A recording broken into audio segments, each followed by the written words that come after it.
बख्तावर को मोहसिन की कही हुई तमाम बातें याद आती हैं और इसके सोचने से लगता है कि जैसे वो किसी नतीजे पर पहुंच गई हो। देखना यह है कि अब के बख्तावर शीदे के खिलाफ चशमदीद गवाह बन जाएगी क्या। अब बख्तावर ने किसी भी कीमत पर शीदे के खिलाफ गवाही देने का फैसला कर लिया है। बख्तावर घर से निकलती है तो मालिक मकान पूछती है कि आ गई हो गाँव से, चुप कर आई और पता भी नहीं चला। बख्तावर कहती है तो क्या बैंड बाजा बजाते आई मोहल्ले में। मालिक मकान कहती है मोहल्ले में तुम्हारी बहुत बातें हो रही हैं और शीदा तो सबसे कहता फिर रहा है कि तुम मंगेतर हो। तुम्हारी भाई ने रिश्ते के लिए हाँ कर दी है और आजकल तुम्हारे भाई और शीदे की तो खूब दोस्ती चल रही है। मालिक मकान कहती है अब ऐसे टुकर टुकर क्या देखती हो, मिठाई खिलाओ। बख्तावर इसकी बातें सुनती रहती है और आखिर में कहती है मेरा भाई तो है ही बगैर है, उससे उम्मीद रखना। बख्तावर को रास्ते में शीदा मिलता है और पूछता है कि कहाँ जा रही हो सुबह सुबह। बख्तावर कहती है पुलिस स्टेशन जा रही हूँ तुम्हारे खिलाफ रिपोर्ट दर्ज करवाने। ये सुनकर शीदा इधर उधर फोन घुमाता है लेकिन कोई जवाब नहीं मिलता और बाइक पर बैठ कर चला जाता है। शीदा हुरिया को कॉल करता है और हुरिया इसे इग्नोर कर देती है क्योंकि वो दिलावर के साथ मसरूफ होती है। बख्तावर पुलिस स्टेशन पहुंच जाती है और मोहसिन से मिलती है। मोहसिन कहता है कि बख्तावर आज तुम्हें देख कर बहुत खुशी हुई मुझे और तुम फिक्र मत करो, तुम्हें हर तरह की सिक्योरिटी दी जाएगी, बस तुम्हारा यहाँ बयान देने की देर है और इसके बाद हमारा हाथ शीदे की गर्दन पर होगा। बख्तावर कहती है मुझे मेरी बदनामी और राज खुलने का डर नहीं सर, मैं कभी भी नहीं चाहती कि दिलावर सर की रेपुटेशन पर मेरी वजह से कोई बात आए क्योंकि शीदे ने भी मुझे बहुत धमकी दी थी। मोहसिन बख्तावर की बात काटते हुए कहता है कि मैं जानता हूँ और फिर भी इन सारी धमकियों के बावजूद तुमने बयान देने का फैसला किया, बहुत बहादुर हो तुम। और ये बात मत भूलो कि दिलावर के साथ की परवाह मुझे भी बहुत है, तुम बेफिक्र रहो। शीदा अब तुम्हारे किरदार के बारे में या दिलावर के खिलाफ कोई भी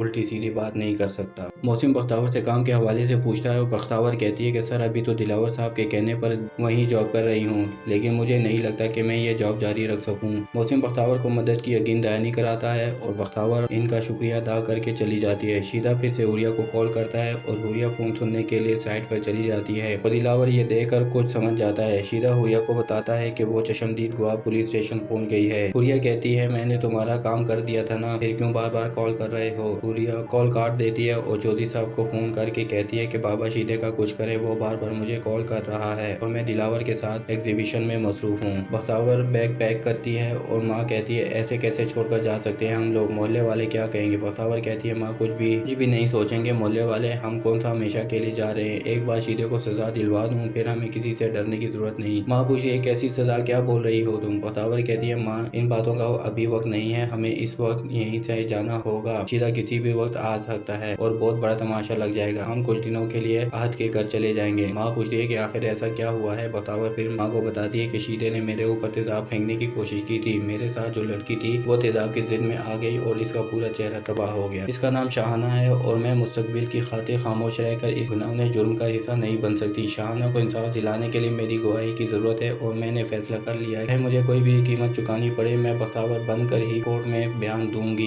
बस मैंने फैसला कर लिया। दिलावर हुरिया से पूछता है कि क्या बात है, परेशान लग रही हो तुम। हुरिया कहती है कुछ नहीं, बस सर में दर्द हो रहा है। दिलावर कहता है इस माहौल से मेरा दम घुटने लगा है और इस प्रोटोकॉल से भी। हुरिया कहती है मजबूरी है ये हमारी, कुछ पाने के लिए कुछ खोना भी पड़ता है, ये सब जरूरत है हमारी। दिलावर कहता है जरूरत के अलावा हम पर एक जिम्मेदारी भी तो आयद है, उस पर तो कभी जिद नहीं की तुमने। हुरिया कहती है अवाम के मसाइल तो बढ़ते ही रहते हैं, इनका ठेका नहीं लिया हमने। दिलावर कहता है शाहाना के केस की जिम्मेदारी भी तो तुमने ली है। इधर शीदे का रोड पर जाते हुए एक्सीडेंट हो जाता है। मोहसिन दिलावर को कॉल करके शीदे के एक्सीडेंट के बारे में बताता है और दिलावर पूछता है कि आपको कंफर्म है कि ये एक एक्सीडेंट ही था। मोहसिन शीदे के एक्सीडेंट के बारे में परेशान होता है और इसके बारे में सोचता है। मालिक मकान आती है और बख्तावर और इसकी माँ को बताती है कि वो शीदे का एक्सीडेंट हुआ है और मौका पर ही हलाक हो गया है, आपके बेटे की बहुत दोस्ती थी ना, इसको सोचा मैं आपको साथ ले चलूं। बख्तावर कहती है भाई शहर से बाहर गया हुआ है, ये कहकर दरवाजा बंद कर देती है। हुरिया शीदे के बारे में सोचती है कि ये शीदा क्या कहना चाह रहा था, ऐसी कौन सी खबर थी इसके पास। मोहसिन दिलावर को बताता है कि शीदे की जमानत खत्म होने पर केस को इतना मजबूत कर दिया था कि दोबारा इसको जमानत ही मुमकिन नहीं थी, कितनी तैयारी कर रखी थी हमने केस के लिए और फिर इसका एक्सीडेंट होता है और वो चला गया है। मोहसिन दिलावर को बताता है कि मेरी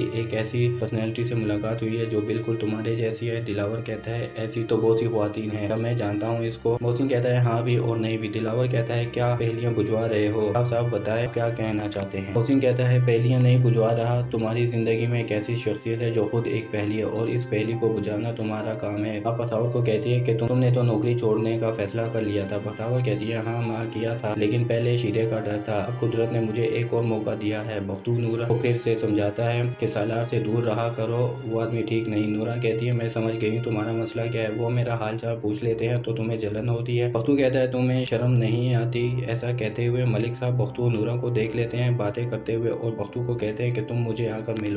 खाला नूरा को कहती है सब देख रहे हैं तुम दोनों के लक्षण, सबको बड़ा समझ रखा है क्या? नूरा कहती है शरीफ लड़का है, एतबार कर लेती हूँ इस पर, कभी कभी दिल की बात कर लेती हूँ इसे, तो इसका मतलब ये नहीं कि हमारे पीछे पड़ जाए। खाला कहती है बड़े मलिक साहब को ये चीजें पसंद नहीं है और तुम्हारे बाप ने कर्जा लिया था इनसे। नूरा कहती है मुझे पूछ कर कर्जा नहीं लिया था उन्होंने, जो मैं सारी उम्र इनकी गुलामी करती रहूँ और इनका कर्जा उतारती रहूँ। खाला कहती है तुम तो बहुत नडर हो गई हो, इतनी हिम्मत कहाँ से लाती हो तुम? कौन है तुम्हारे पीछे? नूरा कहती है खाला जमीला तुम अपने काम से काम रखो तो अच्छा होगा। दिलावर मलिक साहब को कहता है कि ये बेचारा तो अभी गैर जिम्मेदार है और अभी तो अपने पैरों पर खड़ा भी नहीं हुआ। मलिक साहब कहते हैं सर पर पड़ेगी तो सब जिम्मेदारी आ जाती है। बेगम साहिबा कहती हैं जरूरी तो नहीं कि जैसा हम सोच रहे हो वैसा ही हो। मलिक साहब कहते हैं एक बात होता है कि नूरा शादी के बाद काम करेगी और इसी के तोफैल बख्तू को कोई पक्की नौकरी दिलवा देंगे, घर की बात घर में रह जाएगी और किसी को पता भी नहीं चलेगा। वैसे भी तुम्हें इसी ज्यादा फिक्र रहती है। मलिक साहब बख्तू और नूरा की शादी का फैसला कर लेते हैं। चौधरी साहब रूहिया को कहते हैं तुम्हारी हंसी दिमागे ने तुम्हें हीरो बना दिया, वरना तो दिलावर की तो पूरी कोशिश थी क्रेडिट लेने की। और हाँ किसी को भी शक नहीं होना चाहिए कि मुल्जिम को बचाने की हमने कोशिश की थी। हुलिया कहती है शक तो दिलावर को है पर सबूत नहीं है। चौधरी साहब कहते हैं सबूत तो किसी के पास इस बात कभी नहीं कि शीले ने तेजाब लड़की पर फेंका था। दिलावर बख्तू को कहता है कि नूरा की वजह से ज्वाइन कर रहे हो ना ऑफिस, कब से चल रहा है ये चक्कर? बख्तू कहता है नहीं सर ऐसी कोई बात नहीं है, ऐसा कुछ नहीं है जो आप समझ रहे हैं। नूरा को अच्छा बुरा समझाना मेरा फर्ज है, जरूरी नहीं कि लड़का लड़की बात करते हो तो उनका चक्कर हो। बख्तू कहता है सर बगैर किसी सबूत के हमारी नियत करने का किसी को भी हक नहीं है। दिलावर कहता है तुम्हें पता है कि बाबा ने क्या फैसला किया तुम्हारे और नूरा के लिए? वो तुम दोनों की शादी करना चाहते हैं और वो चाहते हैं कि तुम नूरा से शादी कर लो। बख्तू कहता है माफी चाहता हूँ लेकिन आप में किसी की नियत परखने और पहचानने की सलाहियत बिल्कुल भी नहीं। ये कहकर बख्तू सॉरी करता है और ऑफिस से चला जाता है। नूरा सालार को बताती है कि इन लोगों ने मुझसे मोबाइल भी छीन लिया है और मुझ पर बहुत सख्ती भी करते हैं। सालार पूछता है कि तुमने किसी को कुछ बताया तो नहीं कि फोन तुम्हारे पास कहाँ से आया? इन लोगों ने पूछा नहीं तुमसे? नूरा कहती है अरे नहीं मैं पागल थोड़ी हूँ। सालार कहता है बहुत खूब, बहुत समझदार हो तुम, इसलिए तो मुझे अच्छी लगती हो तुम। नूरा कहती है वाकई मैं तुम्हें अच्छी लगती हूँ? सालार कहता है बहुत अच्छी लगती हो। आने वाली किस्त में हम देखेंगे कि नूरा और सालार का पोल खुलता है या नहीं, क्या बख्तू पर लगा इल्जाम इसके सर से हट जाएगा। वीडियो पसंद आई तो लाइक कर दें, IK TV को सब्सक्राइब कर दें और साथ में लगी बेल आइकन को भी प्रेस कर दें ताकि हमारी आने वाली नई वीडियो का नोटिफिकेशन आपको मिल सके।